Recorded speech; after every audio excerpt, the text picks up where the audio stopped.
a client was already undergoing a settlement talk for mutual consent divorce with us. Now, this client had clarity, had gotten a will with regard to his properties and assets long time before when they started with their matrimonial disputes. Eventually, they entered into memorandum of settlement that yes, these are the terms of settlement.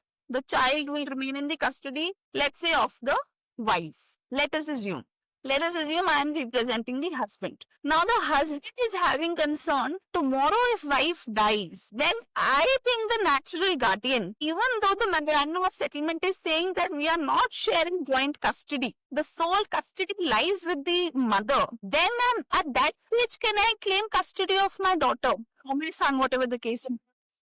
Now this is very interesting.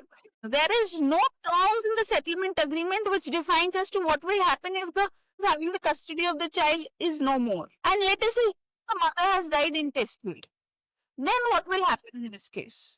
Similarly, vice versa. Let us assume our client is having the custody and unfortunately the client passes away. Then in that case, can the opposing party who has already sought divorce in the terms of settlements already mentioned that she will never have custody, but now she becomes the natural guardian. So as a natural guardian, she can have the custody of the child.